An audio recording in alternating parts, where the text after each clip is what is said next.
Har Har Namah Parvati Pataye Har Har Mahadeva.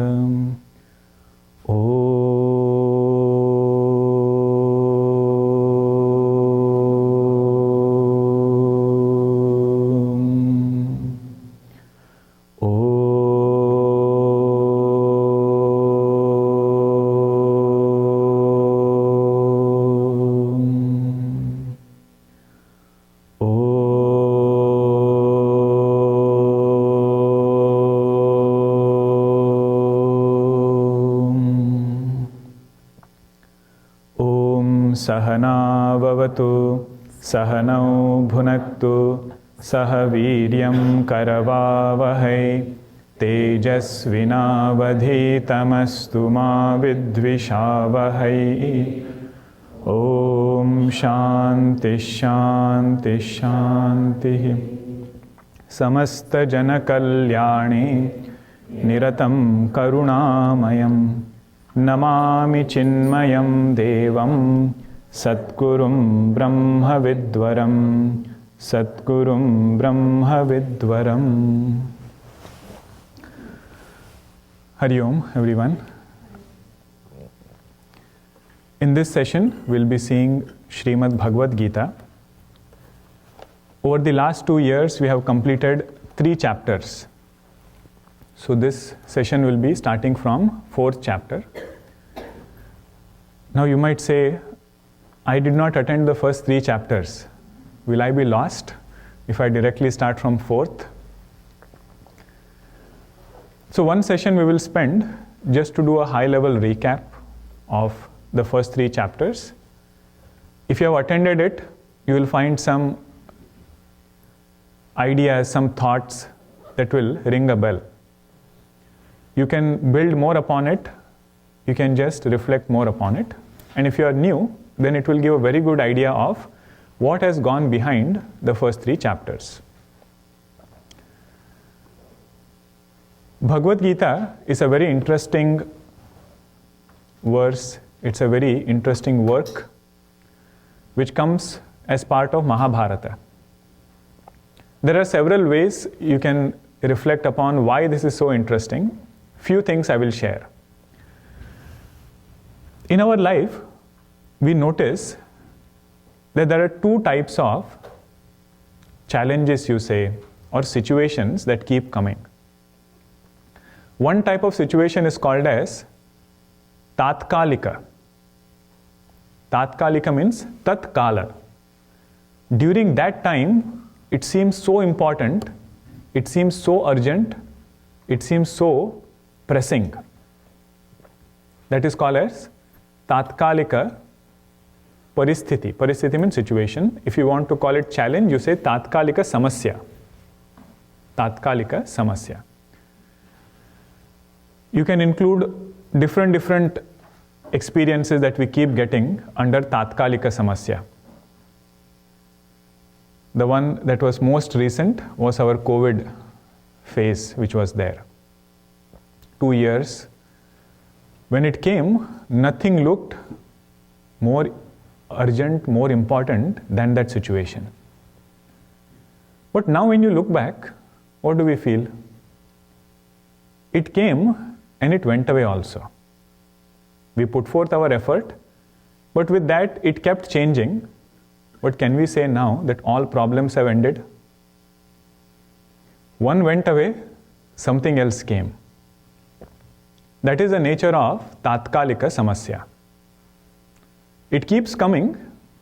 At that time it looks very important, but it goes away also with time. When it came, so many sessions were done on how to work from home, how to be cheerful while working from home, how to handle cabin fever, how to, live with our own near and dear ones without getting into too much of conflict. Now if you do that session, people will say, we have figured it out.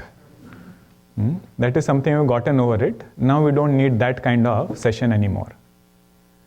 And when it started, everybody was looking for some perspective towards it. How to remain positive while staying at home. So that is this tatkalika samasya. It keeps coming, but it keeps changing its forms. It keeps changing its forms. Now, Bhagavad Gita is such a beautiful text that it will give perspectives for tatkalika samasya. Not every text of Vedanta will do that. If you come to Upanishads, Upanishads expect that we don't have tatkalika questions. Tatkalika, you got the word, right? You must have heard the word tatkal. One ticket name is tatkal. Means what? At that time only I want. Tatkalaha. At that time, it is very important. So like this, different situations, different experiences keep coming. Bhagavad Gita says, we should know the art of handling them. That one part of dealing with our life situations, different perspectives come in Bhagavad Gita. But we realize our life is not only about tatkalika samasya. If it is not going to end, it's a deep realization. If it's disappointing, that is the nature of this world. You know, children, when they go to these malls, they have that water fountain which comes from the ground. They have to go and stand there, it closes, and something else sprouts. You quickly go there, sometimes they make it musical. So when you run around, that music starts playing. Our life situation is like that. You take care of one fountain, another has come up somewhere. You take care of that, third one comes up somewhere. And music, you know what kind of music. That also keeps playing. But the thing is, a person analyzes and says, is there a way out of this? Is there a situation or a state which can be independent of all these ups and downs in life? Not that they will not be there, but I will develop some insight by which I am not affected as much by them. So then Vedanta comes and tells him, there is not only tatkalika samasya, there is something called as avidyaka samasya. Avidyaka samasya means that challenge which has come because of some fundamental misunderstanding. That challenge which has come because of some fundamental misunderstanding, that is called as avidyaka samasya. Misunderstanding about what? First misunderstanding that I am this finite individual. Thinking myself to be this finite individual. Second misunderstanding, thinking God to be somebody different from me. He is somewhere, but I don't know what he is doing. I don't know how he works, where he is somewhere. Third one is taking this world to be absolutely real. Only three, Now this is not tatkalika. It is called avidyaka. Tatkalika samasya will get solved with time. Avidyaka samasya will not go away even in several janmas, unless I put forth effort to get the right knowledge. Any ignorance, for that matter, will not go away naturally. Agree? Even if I don't know a language, I say, with time I will learn that language naturally, automatically.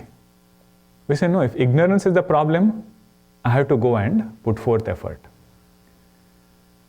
So with this, Bhagavad Gita is such a beautiful text that it will provide perspectives in both these situations. Tatkalika samasya, it will provide solution, but it will also provide perspective for avidyaka samasya. One of the verses in Gita Dhyanam, it says, Ambat tvam anusandadhami, Bhagavad Gita bhavadveshani. Ambat tvam means the seeker is telling Bhagavad Gita, I don't look at you as a book. Bhagavad Gita is not another book. He says it is Divine Mother. Now, what is the role of a mother?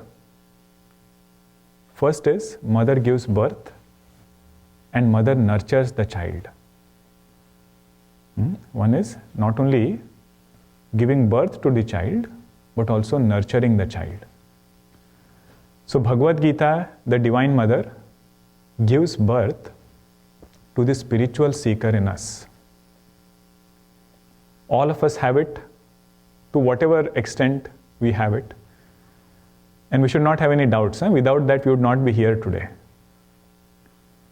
That spiritual seeking is there inside, but Bhagavad Gita gives a very distinct expression to that spiritual seeker within.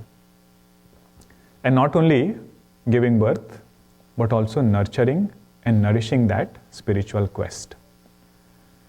At several points, when spiritual solution seems impractical, mother has to come and tell, it is not impractical, it will take us towards the goal. Okay? Why did we discuss this point? What is the uniqueness of Bhagavad Gita? Okay? It is not only Tatkalika, it will solve our Tatkalika concerns but lead us towards Avidyaka concerns. And in and through solving our Tatkalika Samasya, we will become seekers. Right? Because we are not interested only solving the problem for its own sake and then forgetting about it. So that is the uniqueness of Bhagavad Gita. It's like a mother who will give birth to the spiritual seeker and also nourish this seeker to the end. Okay, that is one part. Second is the setup in which Bhagavad Gita is given. That is its second uniqueness. All of us know where was Bhagavad Gita given to Arjuna? In the middle of a battlefield. That is another uniqueness of Bhagavad Gita. Unlike how we are able to study Bhagavad Gita right now, sitting in a nice room, relatively, having no other pressing demands on our head right now. But can you imagine what a war scene looks like? Place where Arjuna is getting this teaching is in the middle of a battlefield. One thing that is there in war is fear. There is so much of uncertainty, so much of fear about what is going to happen next. Second thing is, there is so much of extreme emotions in people. Not only in one's own self, but even in others. So Duryodhana is standing there, Karna is standing there, and all kinds of emotions they have towards Arjuna. Okay? War situation, So much of high pressure situation. In that, Arjuna goes to Bhagwan Krishna and says, teach me this knowledge. And after second chapter, Arjuna does not even ask anything about the war. Until second chapter, he gives lot of background. But after second chapter, all subtle questions he asks, how to meditate. Mind is so agitating, it gets disturbed so easily. Can you give me some perspectives?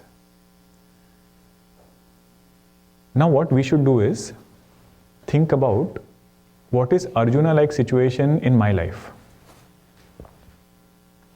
This is your reflection question. Think about it. Next session you share. Or in anybody's life, if you want to put it third person, it is easier to analyze. In a person's life, what is the similar parallel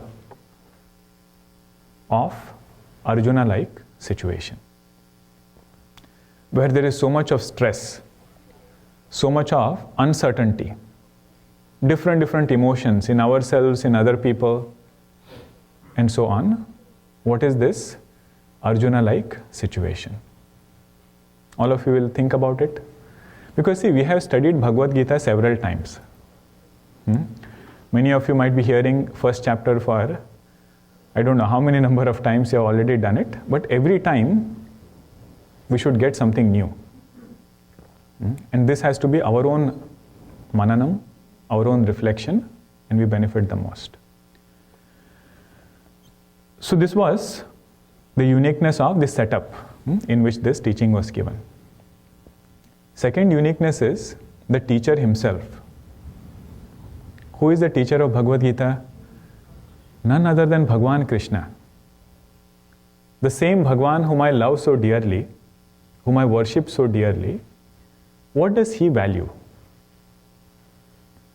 If I am in a particular situation, how would my Bhagwan want me to respond? Why? Because these are his own words. Right? Don't we pay attention to that? If we revere some person, respect some person, love some person, we want to do that which will please that person. So if I say I am a devotee of Bhagwan Krishna or any Bhagwan, what should be my conduct so that my Bhagwan is pleased with me? That answer will come from Bhagavad Gita. These are all uniqueness. One uniqueness is setup. Second uniqueness is the teacher. It is not some rishi, not some ordinary person telling this teaching. It is none other than Bhagwan Krishna. The third uniqueness, of course, is the student. Arjuna, Bhagwan uses different adjectives. And through that you appreciate what is Arjuna's character. Bhagwan calls him Anagha. Anagha means, oh sinless one. Can you imagine to get that title from Bhagwan himself? That you are the one I know, you are the most purest in your thought. Hey Anagha, he calls him. Sometimes he calls him Kaunteya, one who has gone through lot of forbearance, one who has developed this forbearance in life. That is this Kaunteya. Sometimes he calls him Mahabaho, one who is very skilled, hardworking. That is the student. So Bhagavad Gita, the beauty is, it will make us the student first and then make us understand the teaching.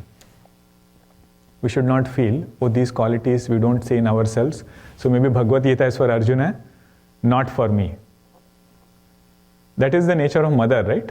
No matter how the child is, she will pick up that child, clean the child, dress him very nicely, then send him out. That is what Bhagavad Gita does.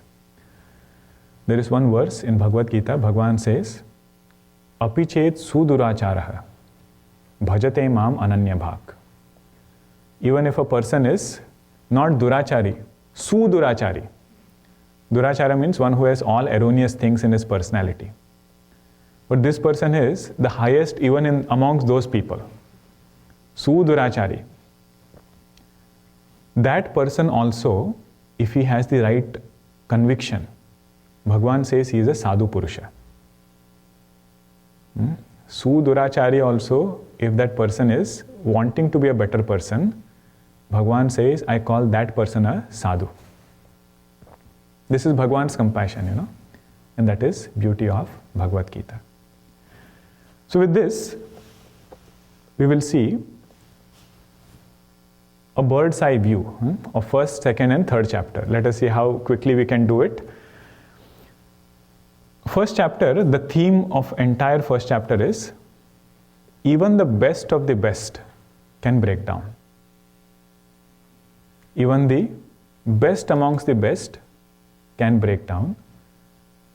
Unless that person has spiritual knowledge, it's very hard to come out of it. So first chapter begins with description of the war scene, who all are there, what all conches they have. Every conch has a name. All that description is given. And Arjuna comes in that battlefield telling Bhagwan Krishna, please take me to the in-between line of that battlefield. I want to see who all are standing there. Dhartarashtrasya durbuddhehe. These are the sons of Dhritarashtra. They have done so much of wrong things to us, and now they have come to fight. I want to see who they are.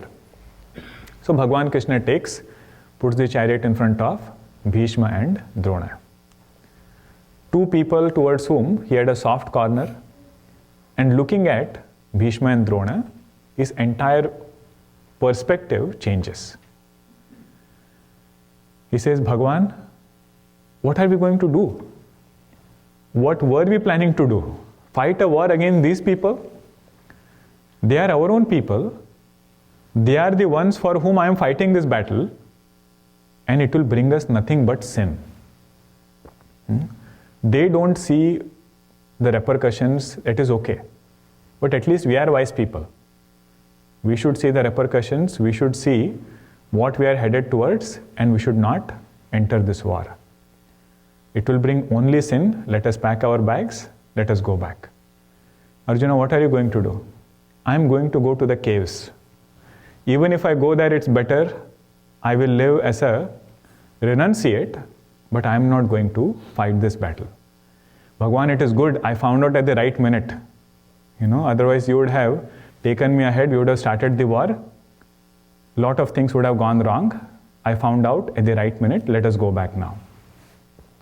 This is Arjuna's situation. What is the main point here? Even the best amongst the best. And right now, after saying everything, Arjuna says, Bhagwan, I am saying this thing, but my hands are trembling. My mouth is getting parched, and I am having that fear inside. Our mind is very interesting. Ideal nature of mind should be, whatever is my knowledge, so should be my action.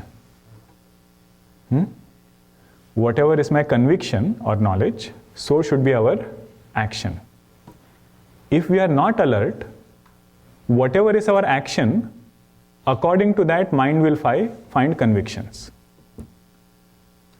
Now, one simple example is eating junk food. All of us know it is not good. Right? Whatever that junk food is, on a regular basis, to eat junk food is not good. Now, for whatever reason, I am unable to give up that burger or junk food, whatever it is. You see, this mind will come up with perfect logic to say why it doesn't hurt to eat junk food. It will come up with perfect logic. Even great people, they also eat junk food and nothing has happened. Right? So what is wrong? So what should be the conviction? That conviction should have led my knowledge, should have led my action, but now it is happening other way. Action is coming first and knowledge is shaping according to that conviction. I'd heard Warren Buffett, he goes to McDonald's, every day to have his lunch. And many kids also say, whenever I say that, you should not eat junk food, even they eat it. What is there? Waking up early in the morning, it is something which one should practice. If you are unable to, you see how nicely this mind can come up with reasons. Who wakes up so early? Productivity is maximum when your mind is calm. If it is late night, feel free. Different logic it comes with. Bhagwan is telling Arjuna, be careful over here. What is happening with you is you are not really concerned about dharma, sin, all other things. Right now your mind is afraid. It is having erroneous notions about dharma and adharma. Whether you fight the war or not, he says it doesn't matter. But because of wrong understanding, don't run away from this situation. Bhagavad Gita is actually not about war. Please highlight it, note it down. If your kids ask you, emphatically say this point. Bhagavad Gita is not about war. It is about making our personality mature. How do I look at situations? How have I understood situations? Bhagavad Gita is about that. War is only a nimitta. Nimitta means a pretext. Through that this teaching is given. Actually speaking, the teaching is independent of war.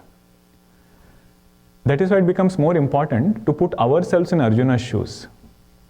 Hopefully we are not going to fight a war like Arjuna. Right? We don't have to go to battlefield. But what are the battles that we are fighting and we can relate with Arjuna's situation?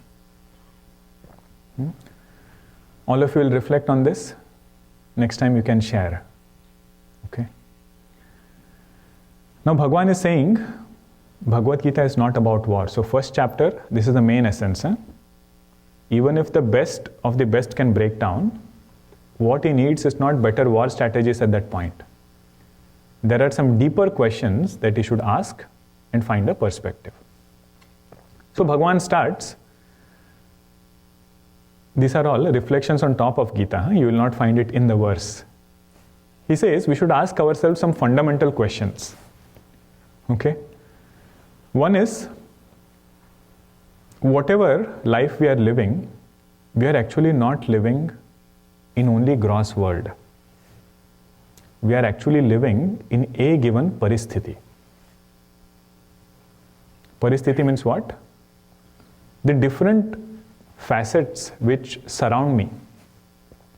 It includes emotions, it includes all objects. How those objects or people are responding towards me. That is paristhiti. It is not only the gross world, inert world. How that inert world and people, they are interacting with me, that is called as paristhiti. So first question Bhagavan says is, have you ever thought, why do paristhithis come in our life in the first place? He says, Arjuna, you have been presented with this paristhiti of war. But why did it come in the first place? Is it random or does it have a cause? There is one Ramayana called as Gita-01 in Marathi. And entire Ramayana is beautifully presented in song format. Geet means song, Ramayana is presented in a song format. The portion where Bharatji goes to meet Bhagwan Rama in Chitrakoot. Bharatji is asking, Bhagwan, why did you have to go through all this? You were sent to the forest, only 3 of you are staying there, so much of hardship is there. You were supposed to be coronated as the king, next day you are sent to the forest. In Marathi there is one line, Khela chalala he माझा पूर्व संचिताचा. Bhagwan Rama is telling Bharatji, don't worry about these things. This is the play of my past sanchita karma. Bhagwan doesn't have karma. Don't apply this to Bhagwan. What he is telling there is, situations come in my life because of our own past actions. If there is good karma, punya karma, there is lot of happiness. And whenever there is situations which we don't want, then also we should be okay with it, thinking what? Some past karma is getting washed away. Those karmas which I did not want, that karma is getting washed away. And I tell you, it's a very liberating feeling. This I came to realize when I had gone to one temple in India. These temples are, with marble floor. It's so slippery, and in the rainy season, you have to be double, extra careful. And I, in my excitement, I went. But I did notice, it was Jagannatha temple. Bhagwan's Vigraha was there inside. I got a glimpse of Bhagwan. I was going somewhere else, but I said, at least I should take darshan. I took darshan. And in my excitement to go there, stepped on that marble. Before I could know, I was almost in one yoga pose, both legs up, came down 7 steps. I didn't know what is happening. Everything fell here, there, glasses somewhere else. One thing I realized was, because I had seen that glimpse, nothing happened. That is our Shraddha, that is what I believed in. Nothing happened so that, major issue would come up. But there was one Mahatma Ji sitting right down. He saw me having that fall. He said, Brahmachari ji, idhar aao. He said, ये समझो कि कुछ आपका पहले का कर्म धुल गया. He said, in Hindi he said, when you are chopping vegetables, if you get a cut in your hand, ऐसा समझना गला कटने वाला था, हाथ कट गया. You understood Hindi? Lot of things could have happened. Be fortunate that it was only a small cut. That is how karma works. Don't blame anybody. And that was such a liberating feeling because you have so many people to blame at that point. Couldn't the organizers have put, that signboard? Couldn't they direct me through a different way? So many things are there. But finally, what should give us strength is insight about why situations come in our life. If it has to come, no matter what you do, no matter where you go, it will not leave us. Delivery without any kind of mistake, karma phala, courtesy. Wherever you go, there this karma phala will come and give the result. That is the first thing. Why do paristhithis come in first place? Now paristhiti has come, how do I respond to it? That is not part of destiny. How do I respond to a given situation? It is not only predestined. There I have full freedom to choose my response. I have full freedom to say how I want to face this situation. That is called as manasthiti. First one was paristhiti. Paristhiti is prarabdhajanya. It comes because of karma. How I respond to that situation is something that I have repeatedly built my mind towards. Constantly, whatever I have shaped my mind, in that way becomes my manasthiti to respond. So from paristhiti he comes to how do I pay attention to manasthiti. If difficult times are there, he says Bhagwan is making me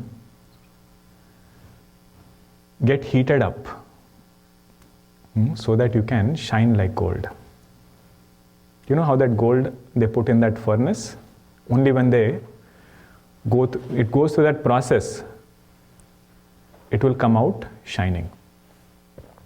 Even if you notice our traditional teachers who are there, Taponji Maharaj for that matter, time and again he would challenge the students. Most importantly, he would prick their ego. In that movie you must have seen, right? Gurudev goes and dries his dhoti and there is a tear in it. And the tear was there before only. Taponji Maharaj says, you tore my dhoti. And he says, Gurudev says, I never did it. He says, you are lying. That is why, because he says, there are several experiences that are going to come your way. It is better that I prepare you for them rather than you learn on the job. Right? On the job training in life is very hard, very bitter also.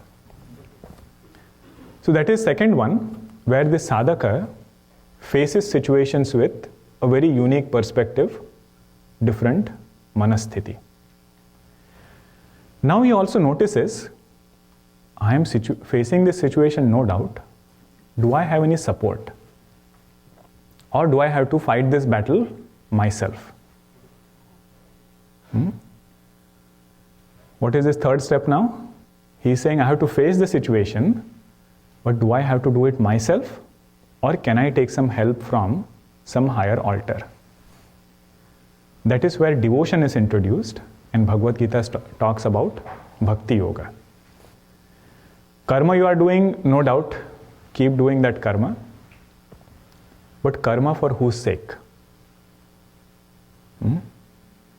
Am I the final controller of things in my life, or am I only a contributor of things in my life? Bhagwan tells Arjuna, this battle, even if you don't fight, whatever has to happen will happen. Whoever has to be killed will be killed. All of that is being done with my grace. Bhagwan tells Arjuna, Maya hatan tvam jahi. I have selected you as the instrument. You go and get the glory. Work I will only do. This anubhava, if we get in our life, it will be very relaxing. Whenever we get stressed with things, right? Oh, so many things are there. I only have to do everything. There, this line should come to our rescue. Maya hatan tvam jahi. Bhagavan says, I run this creation. Entire creation I run to take care of Duryodhana, Karna. They are nobody. But I have chosen you for this job. Just do your best. Surrender things unto me. Don't start feeling I am doing things.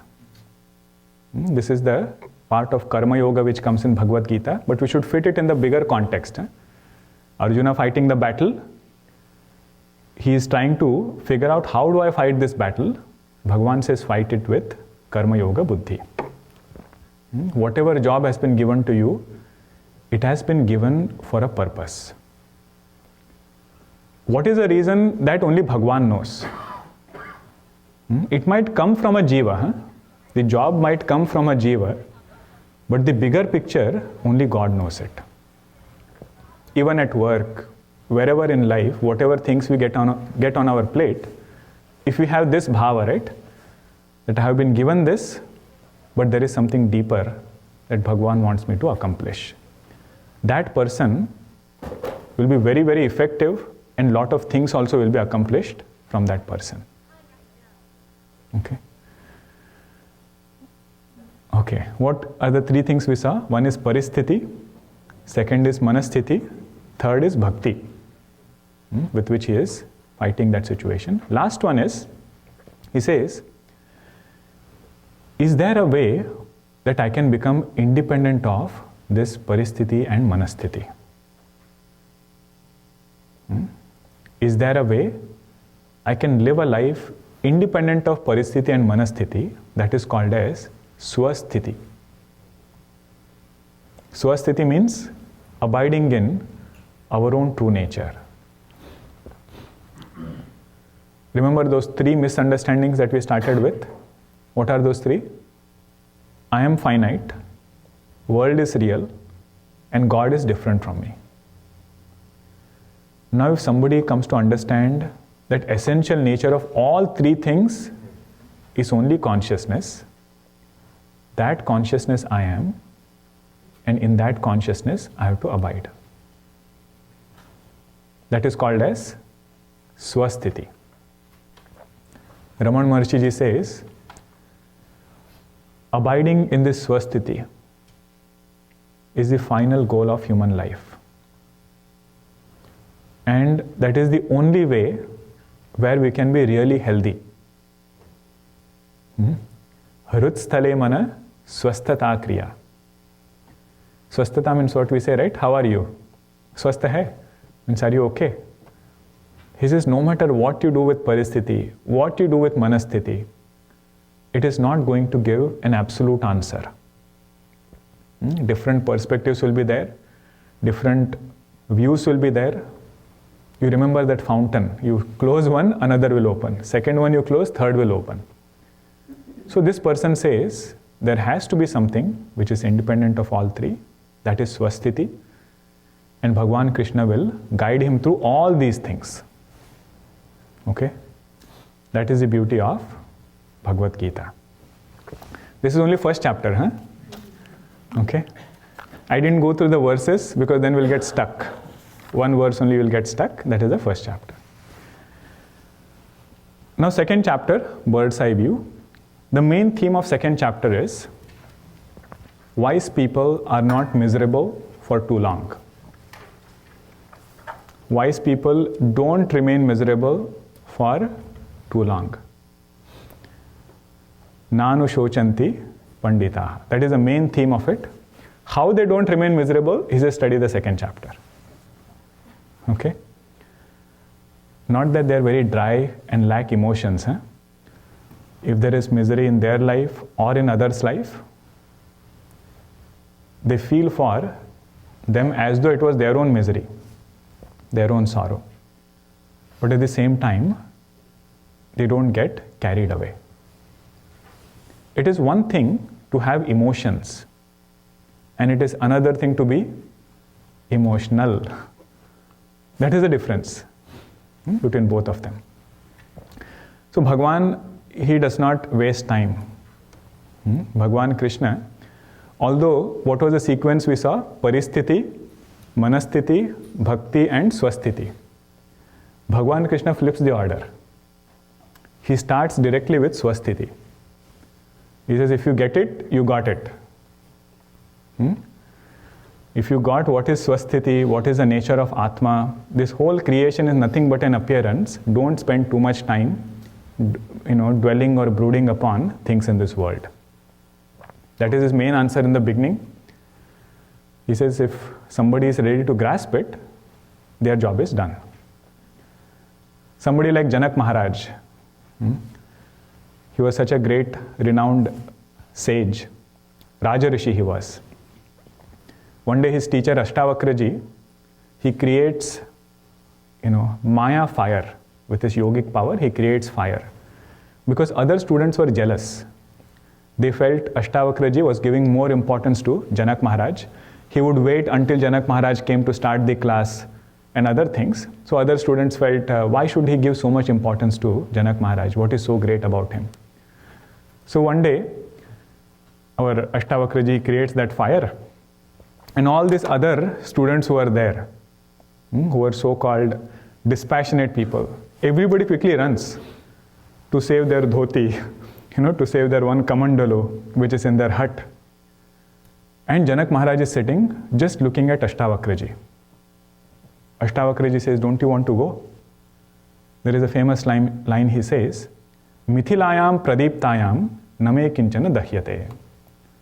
Even if Mithila is going in flames, nothing of mine is getting burnt. Why is that? He says, oh teacher, you have given me this knowledge that I am that pure consciousness. This world which is there is only an appearance.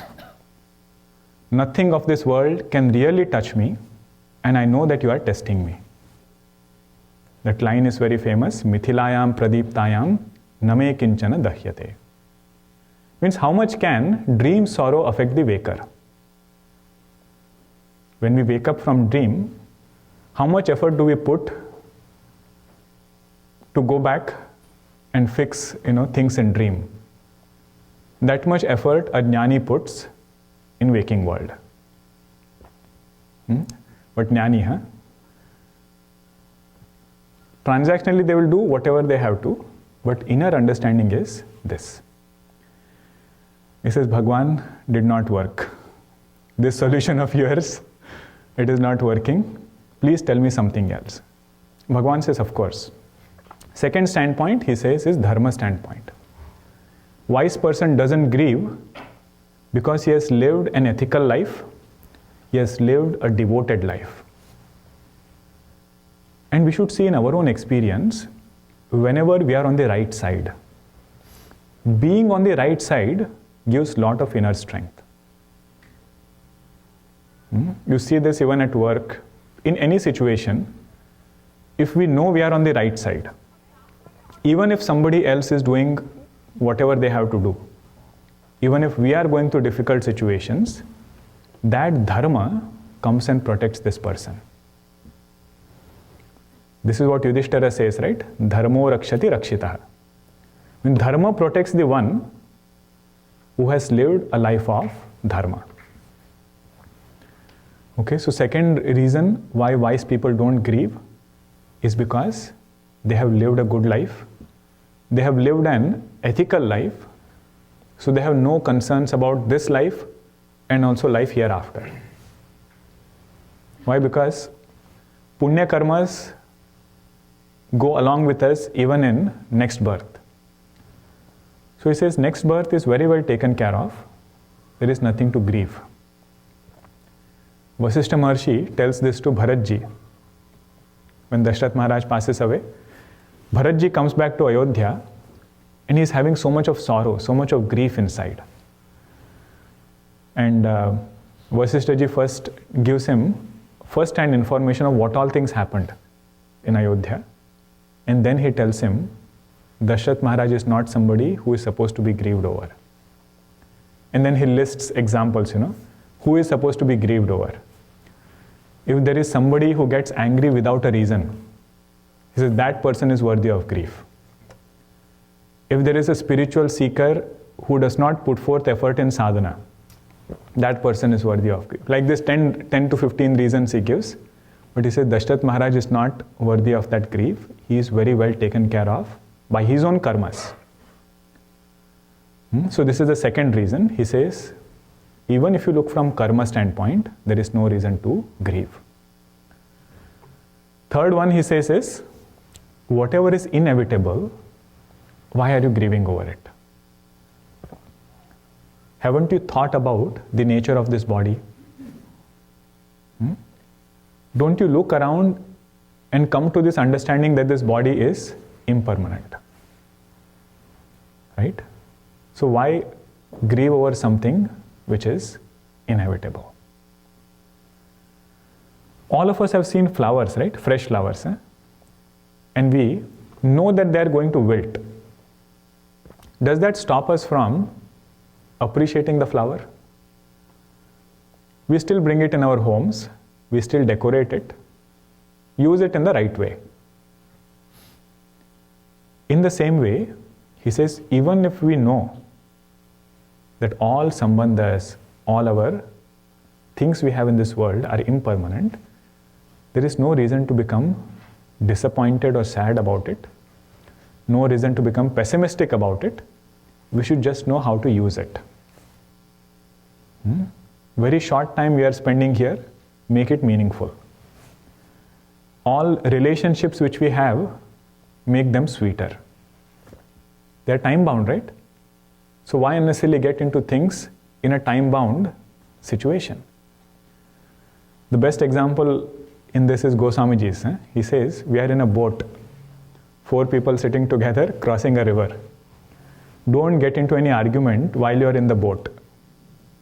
If it capsizes, you are drowned, your journey is halfway. So just make sure that all of you travel together to your destination. So Bhagavan says, what is there to grieve? Third reason is, think about the inevitable and plan your life accordingly. Nanu shochanti pandita. Then Bhagavan talks about Kshatriya dharma. He says, Arjuna, even this did not work. Let me push on that point which will hurt you the most. That was his pride of being a Kshatriya. Kshatriya has this pride. If you tell anything to Kshatriya, you are such a coward. He feels that more over any of this philosophy. So Bhagavan says, do you even know what little children will talk about, Arjuna? And Gurudev would dramatize this point. He would say, children would say, I just, looked at Arjuna and he ran away. And those wrestlers who are there, they would say, I just, took my hand over my mustache and Arjuna got frightened. All stories they will make about you, have you even thought about it? So then Arjuna slowly starts responding. The one who was trembling and everything, he starts responding. Then Bhagavan gives the teaching of how to fight. This is Karma Yoga. One verse he says, Arjuna, one thing you remember, inaction is not an option. Now this you apply in our own life. Wherever we want to give some direction, wherever we want to provide some mentorship to whoever it is, at work, to our own self, children, wherever we want to provide that mentorship, sometimes we say everything is predestined. He says it is, but that doesn't mean you go into inaction mode. Then what should I do? He said it's a very sweet balance between how much effort you put and how many things you allow them to happen. Okay? It's a confluence between what I am supposed to do and what things I should allow to happen. This is the essence of that verse, Karmani eva adhikara. My right, my freedom is in doing certain things, which I should be doing. But having done that, how that thing will shape up, Bhagavan says that is my department. Because there is karma adding from behind also. Plus minus is happening from past karmas. So he says that is this karma yoga. So battle I have to fight. You can plan your formations well, you can do things well. But what is it going to turn out? That you leave up to me. So with this, Bhagavan gives a very clear idea of karma yoga, and also he takes him into jnana yoga, how to get swasthiti. That part he elaborates. And last portion of second chapter, he talks about sthita prajna lakshana. Okay? How does a wise person live in this world? All those indicators he gives. So with this, second chapter is done. Next session, quickly we'll see third chapter, and then we'll enter the fourth chapter. But all of you remember what you have to think today?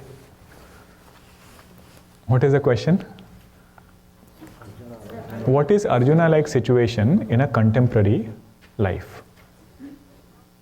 In our own situations, where can you draw the parallels? And you have to draw it systematically. You have to say why they are similar. Okay? Just like war situation we saw, emotions are high, there is stress and uncertainty. Similar situations we have also. That is one parallel. So like this you can think about. If you come early, we can discuss about it quickly. Okay? Today we have an orientation for parents and all others also. Please stay back. Our Sukanya ji will share a few thoughts. And then we have a revised time for second session. It will start at 10:45. Okay? So that we get time to step out, have chai.